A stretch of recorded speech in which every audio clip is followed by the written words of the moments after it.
전 세계 주요 이슈를 살펴보는 선재규의 월드엔 이슈 시간입니다. 미국과 중국이 아세안에서 동아시아 패권을 놓고 다시 한번 격돌했지만 이번에는 미국이 체면을 구겼습니다.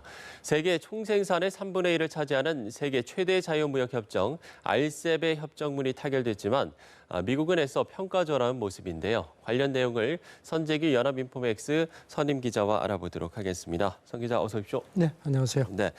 자, 영내 포괄적 경제 동반자 협정, RCEP이 인도 빼고 타결이 됐군요. 네, 7년 만에 타결이 됐습니다. 네. 인도가 빠졌는데 정확한 표현은 인도가 일단 빠졌다고 해야 되는 게 일단 맞을 것 같습니다. 빠졌다. 예. 그러니까 아세안 10개국하고 우리나라, 중국, 일본, 호주, 뉴질랜드, 인도까지 16개국이 이제 그동안에 쭉 협상을 해왔고 이번에 이제 방콕에서 열린 아세안 정상회담 기간에 이제 협정문을 마련을 했습니다. 예. 뭐 세계에서 지금 인도가 지금 일단 빠지긴 했지만 인도까지 들어가면은 전 세계 인구의 절반 그리고 GDP도 3분의 1이니까 뭐 어마어마한 메가 FTA가 이제 일단 타결이 된 겁니다. 예, 예. 중국이 애초에 아시다시피 미국이 들어가는 환태평양 경제동반자 협정 이제 일본도 들어가 있죠. 했는데 트럼프가 취임하고 나서 빠졌죠. 이걸 견제하려고 이 RCEP을 시작을 했는데 예. 중국은 지금 뭐 미국이 여기서 또 빠졌기 때문에 이제 일본이 이제 이쪽에 대장이 됐죠. 그러니까 이제 이번에 RCEP을 이제 이렇게 타결시킴으로써 예. 일본도 견제하고 미국도 견제하는 뭐랄까 두 마리 토끼잡이를 한 셈인데 네. 중국의 일단 승리라고 봐야 될 것 같습니다. 이번에 엄청나게 공을 들였습니다. 아세안에 가서 중국하고 아세안 간에는 이제 남중국해 영유권 문제가 있는데 예. 이거를 우리끼리 룰을 잘 만들자 살살 달래가지고 해서 일단 이제 타결을 했고요. 중국은 보호주의 견제에 확고한 발판을 마련했다. 트럼프의 미국 일방주의를 또 한 번 후려쳤습니다. 예. 일단 인도는 빠졌다 이렇게 얘기를 해주셨는데 지금 인도의 모디 총리 같은 경우에는 이번 협정문에 인도가 우려하는 부분들이 충분히 반영이 안 됐다 이렇게 일단 얘기를 했어요. 모디 총리가 앞서서 아세안 지도자들을 만났을 때도 예. 이 RCEP이라는 표현을 단 한마디도 안 했습니다. 그때부터 뭔가 이거 심상치 않겠구나 하는 관측이 있었고요.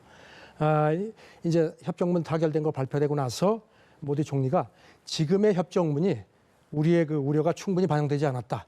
그래서 내 양심상 도저히 이거를 들어갈 수가 없다. 이렇게 얘기를 했는데 현재의 협정문이라고 했습니다.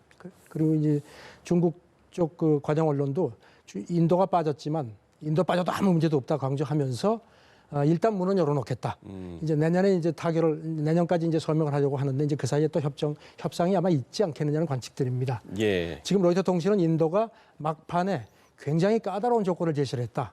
그래서 이걸 도저히 다른 국가들이 받아들일 수가 없었다 이렇게 분석을 했고요.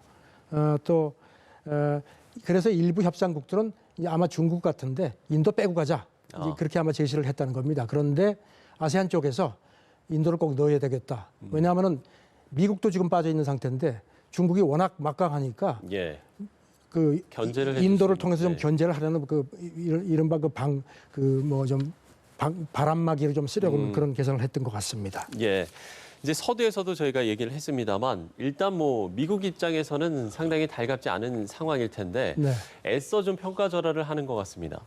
이번에 아시다시피 트럼프 대통령이 방콕에 가지 않고 로스 상무장관 대신 보냈죠. 그렇죠. 그래서 이제 사실상 푸대접이죠. 그러다가 이제 화를 자초한 거 아니냐 이런 지적들이 많습니다. 예.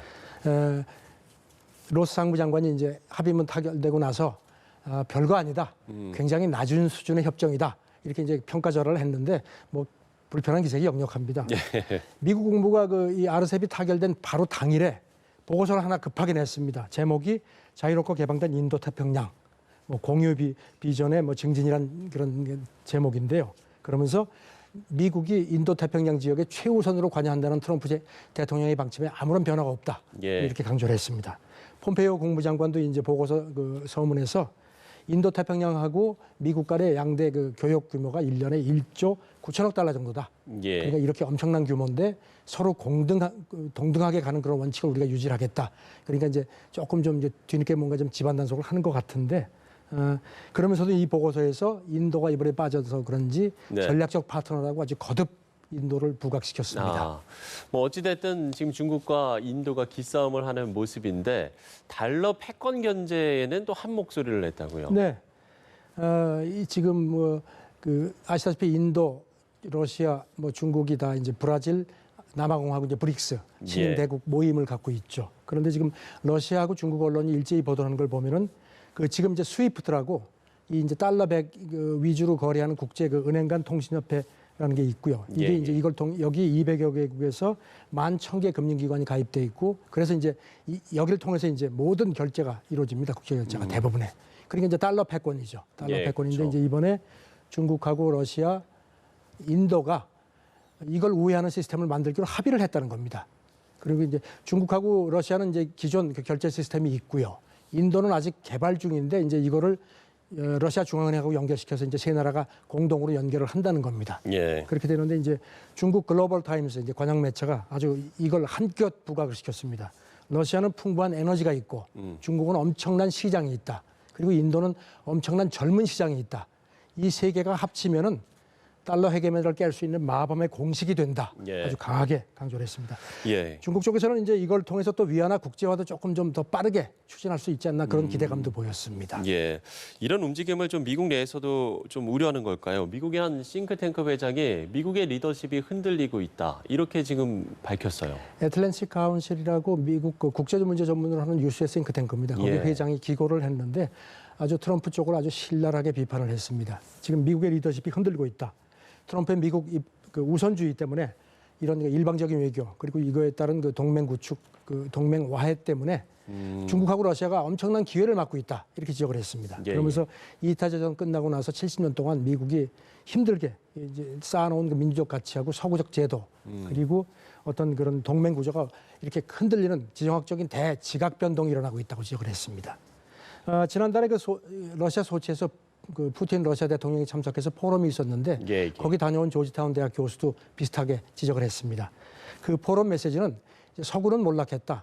그리고 팩스 아메리카도 끝났다는 거였다. 그러면서 이제 새로운 지평은 중국, 러시아, 인도가 그 다극 체제로다가 이 세계를 이끌어가는 걸로 그런 메시지가 부각이 됐다. 이렇게 지적을 했습니다. 그러면서 중국도 1대1를 통해서 조용히 아주 장기적으로 어떤 글로벌 잠식을 하고 있는 그런 와중이다. 트럼프 정신 차려라 뭐 이런 식의 지적을 했습니다. 예, 알겠습니다.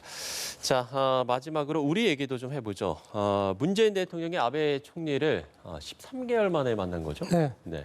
그 11분간 이게 단독으로 만나서 이제 여러 대화를 해결해야 된다는 얘기를 강조하고 이렇게 해서 뭐 고위급 회담도 제의를 했는데 예. 일본 언론들은 조금 좀 보도가 조금 다른 각도입니다. 교도통신은 아베 총리가 이 자리에서 한일 청국견 그 협정을 준수하라는 예. 해야지만 양국 관계가 회복이 된다는 점을 거듭 강조를 했다. 리온게이지 신문도 한국 대법원 그 판결이 그 국제법에 명시적으로 위배된 거다. 그러니까 이걸 예. 제고하라는 식의 얘기를 했다고 하는데요. 일단 대화를 했다는 자체에 그 의미를 두고 있는데 글쎄요. 일본 쪽에서 또 어떤 이거 반응이 나올지 조금 더 두고 봐야 되는 게 아니냐 하는 지적들이 많습니다. 알겠습니다. 자, 오늘은 영내 포괄적 경제 동반자 협정 타결 소식을 선재기 연합인포맥스 선임 기자와 이야기 나눠봤습니다. 고맙습니다. 네, 감사합니다.